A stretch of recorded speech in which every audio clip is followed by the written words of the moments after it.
Hello everyone, welcome to my channel. I'm Jordyn and welcome to another Aardvark reading vlog. If you are new to my channel, this is a series I do to test out the Aardvark Book Club subscription service. It is a subscription service for both the US and Canada, where you pay $17.99 in the US or $25.99 in Canada for a monthly book credit. They curate a list of books to pick from every month. You can pick one. You can also add on additional books for even less than that. I really love using it to explore some authors and books I maybe have not heard of or wouldn't have tried otherwise. Right off the bat, I will mention that I do have a code with Aardvark if you would like to try the service for the first time for only $4. You can use my code or my link to do that, which is an awesome deal to try it just for the first month to see if you even like any of the books. And with that, I did also want to mention that they have very recently added the ability to skip any months that you're not interested in any of the picks. This is a new feature. People have been asking for it. People have even been asking me if it's a feature and letting me know that they were going to hold off on signing up until that was a thing they could do. So I'm super excited that now they are offering skips. So really, there's no reason not to try it if you're interested at all, because if you end up signing up this month and aren't interested in any of the picks next month, you can skip that month at no cost and just roll over your credit until the next one. So I'm a big fan of the service. If you do use that code that I mentioned, I do get a small commission off of that, and I want to be fully transparent, so if that bothers you, no pressure. But I do also pay for my own credit every single month. I am an actual member of the service. I really do enjoy it.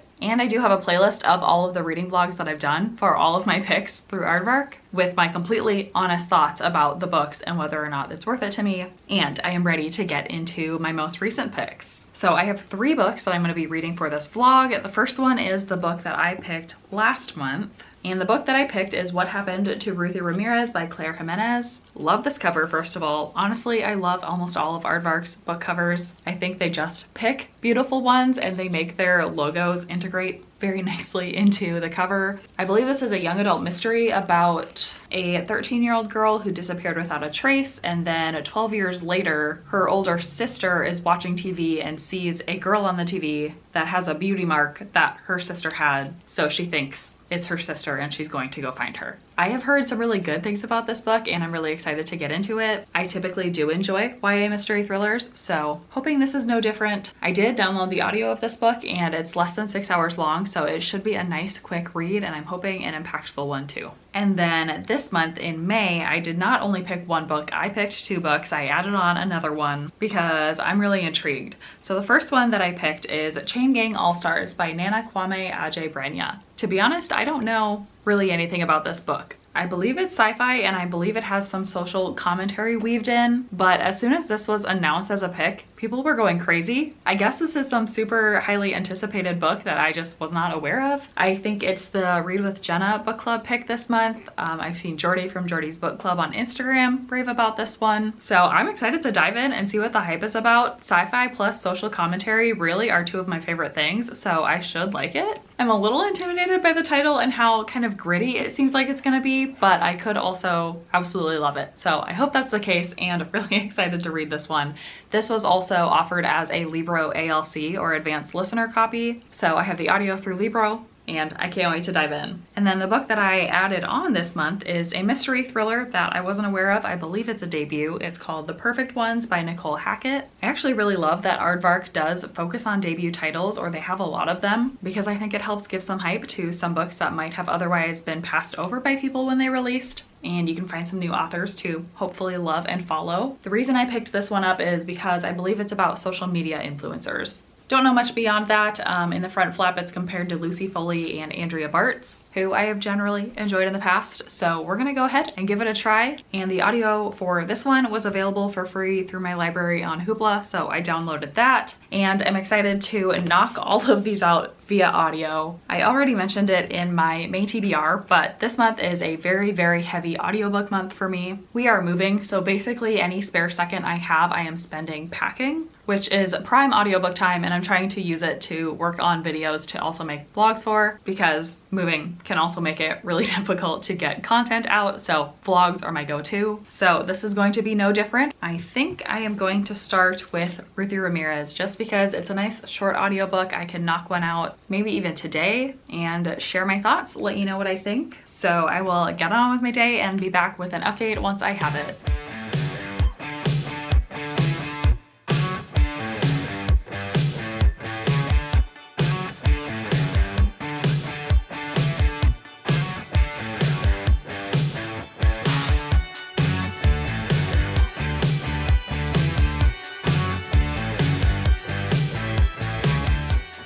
All right, back with my first update. I did go ahead and fly through my first book. I have finished Ruthie Ramirez already. The audiobook was really short. I did really enjoy the audiobook. The author herself narrated it, which I thought was a pleasant surprise. I typically like when authors narrate their own books because then of course they can pronounce things exactly as they're intended to be pronounced. She can enunciate or give emphasis to certain words or sections that she feels really needs like an extra something, and I thought she did a great job. I also think she did a great job conveying some of the grit that this book has. It's a little bit darker and grittier of a book, and I could hear the emotion in her voice as she was telling it. So great listening experience, and definitely highly recommend the audiobook version of this book. That being said, the plot and the storyline I didn't enjoy as much. This book is about answering the question of what happened to Ruthie Ramirez, who is a daughter in this family of women. There's her mother and then two other daughters or sisters of Ruthie who have grieved the loss of their sister. They don't know what happened to her. They have no answers. Basically, she was supposed to come home from, I think, track practice one day. She took kind of a different route than she normally does and disappeared on that way home. And now this book is taking place 12 years later when the oldest sister is watching TV. She's watching just like a reality television show, and she sees someone who has a beauty mark that looks just like her sister Ruthie did. And she pulls her sister and her mom into the room and she says, "Hey, is this Ruthie?" And they all become just encaptured by this reality TV show, watching who they think is their sister and daughter on the screen, wondering,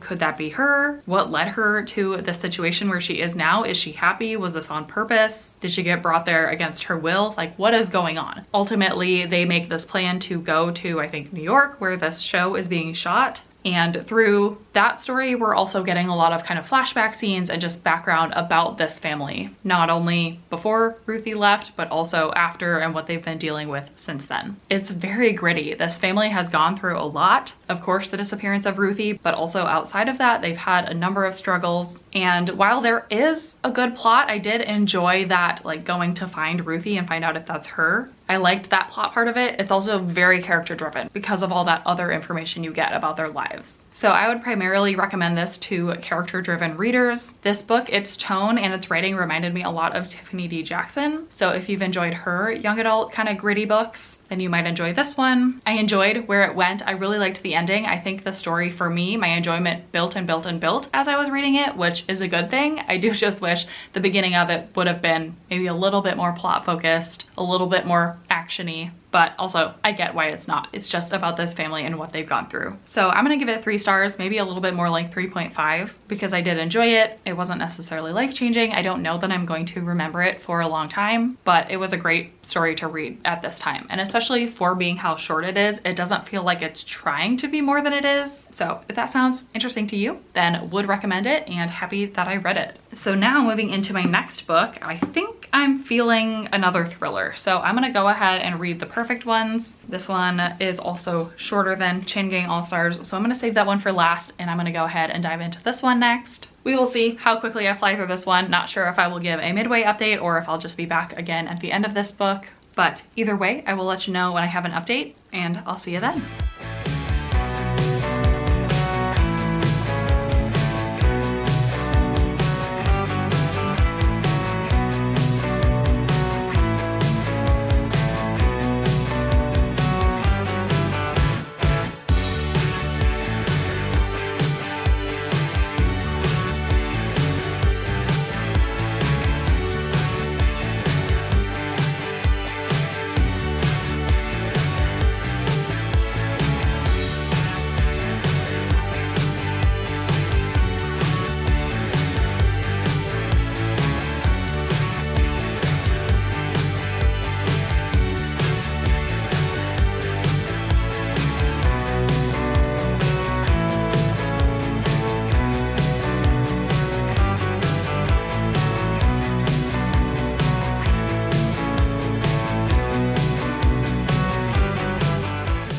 All right, to be honest, I have no idea how much time has passed since my last update. Time is simultaneously running incredibly fast and also incredibly slow, just with how busy life is and what's going on. I'm trying to squeeze in reading here and there while I can, but it looks very different from my normal reading routine. So I went a little bit rogue and I have actually started both books that I have left for this video, and I've finished neither of them. I almost never read multiple books at the same time, but something about just the chaotic nature of my life right now is wanting my reading to be a little bit chaotic too. So when I'm in the mood for a more basic mystery thriller, I'm picking up this one, and when I'm in the mood for something a little bit weirder and futuristic, I'm going with this one. So let's talk a little bit about what each of these are about. I'll start with the perfect ones because, again, this one is a little bit more straightforward. This is about a group of influencers who are all invited to this trip to Iceland. It's like a brand trip or a PR trip or something. And while they're on that trip, one of the women goes missing. The police have no leads, so they're basically doing interviews with all of the other women there. And so we're seeing that play out, and we're also getting flashbacks to a bunch of the women kind of in their normal lives, how they got to where they are in their influencer journey, and the interpersonal relationships they have with each other. Because before going on this trip, most of them knew of each other, and it's pretty interesting reading about their dynamics and how they perceive each other and how things like follower count is already affecting the value they put on their friendships and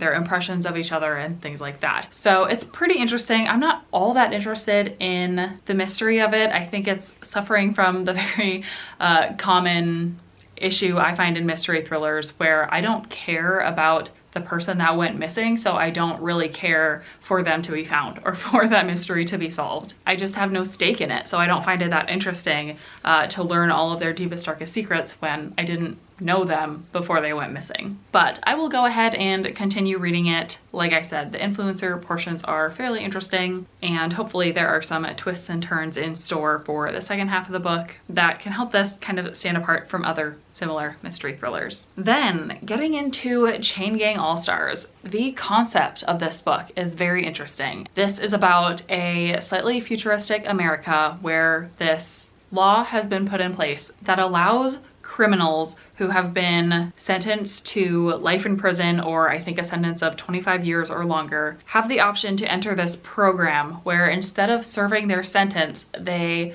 will serve 3 years in this entertainment program where they fight to the death with other people in that program. And it's televised. It's like the form of entertainment for people in this futuristic society. It's like the NFL, but for like gladiator face-offs between criminals.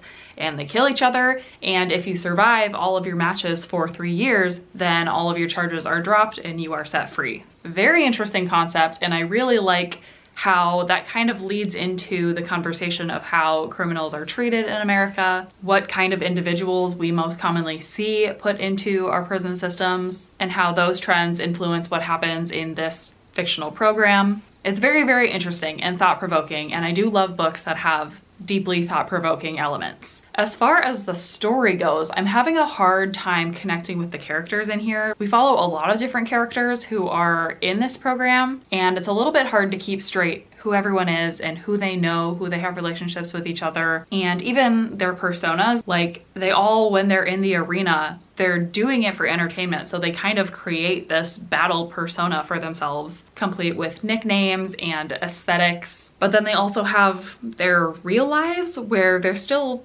living within the prison system, so their lives are still highly restricted, but again, they have relationships with each other. I'm having a hard time keeping all the characters straight, and I'm also having a hard time understanding what is happening. Like, what is the plot of this book? Other than just reading about these battles that are happening between these characters that I've just met. Ultimately, 2 people go in, 1 person dies, and 1 person comes out, and then they continue on through their little journey. But it isn't clear to me yet, and I'm not quite to the halfway point, but it isn't clear to me yet, like, who is the main character, or who are the few main characters that I'm really supposed to care about, and what is their journey going to be? What is their ultimate goal? I guess their ultimate goal is to receive that freedom after 3 years in the program, but it's just not very clear like where it's going. So I'm hoping that a little bit more of a plot shapes up soon, but we will see. Nevertheless, I am excited to know what I guess kind of the hype is about this book. I do think it'll be a fairly popular book for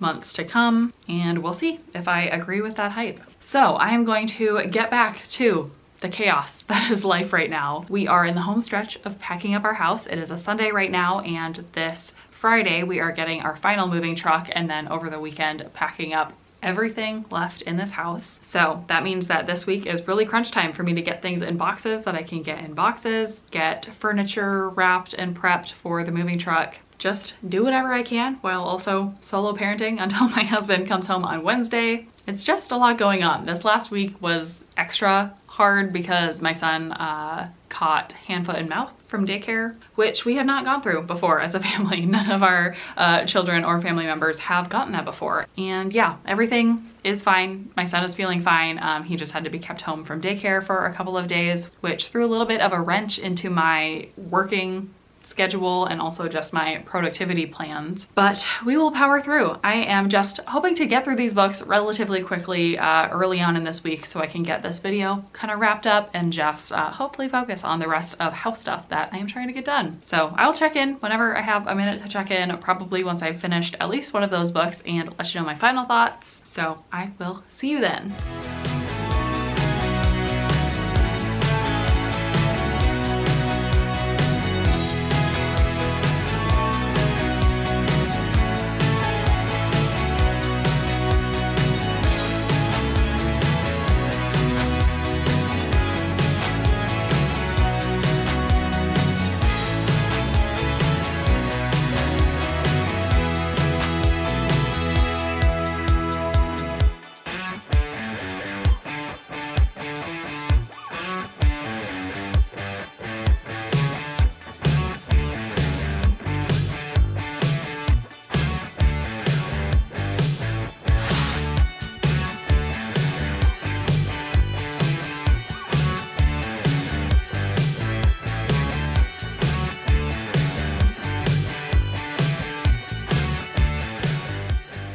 All right, here with my final check-in. Yes, I am sitting on the floor and it might sound a little bit echoey. That's because all of our stuff is gone. My husband officially left with the moving truck and all of our stuff inside it, which is very exciting. I am staying back this week to clean this house. As I'm looking at this video playback, clearly I need to clean that wall, but it feels really good to be at this stage of all of our stuff being out of the house and really being in the home stretch of moving out of this location. Unfortunately, we do not move into our new house for like a whole nother month. So that moving in content will not be coming anytime soon, but moving out of this house is a check. I did want to come and update because I did finish the 2 books that I was working on this week. So let's wrap this up. First book that I finished is The Perfect Ones, and unfortunately the mystery in this book did not go anywhere interesting in my opinion. My favorite part about this book was the exploration of influencer culture and kind of asking the question of how far are influencers willing to go viral, to increase their following, because it definitely is that type of culture online where it's like you need to constantly be doing the next best thing, and whatever you did before isn't enough, you got to go bigger. And through exploring all of these fictional influencers, you definitely see that. I just wish it would have gone even further and really gotten crazy with the climax and what like this thriller could have been. It was just an underwhelming mystery with hints of interesting commentary that I wish did more. But this is a debut novel, so I will be keeping an eye out for whatever Nicole Hackett does in the future. I would be willing to pick up more books from her because I do think that commentary piece was interesting enough and was well written enough to be thought-provoking. I just needed the plot of the actual book to be a little bit stronger. So I'm gonna rate this 2 stars. And then let's talk about Chain Gang AllStars. This is similar in that I loved the commentary in this book. It was very interesting reading about this futuristic America and how it points out a lot of the systemic injustice within the American prison system. Unfortunately, for how action-packed this book is with all of the battles and the high stakes-ness of it, it still was a little bit boring, and I never got to the point of truly connecting with these characters. And I don't know, I wish there would have been more of a plot that I could have really latched onto. The last like 5% of this book was my favorite. I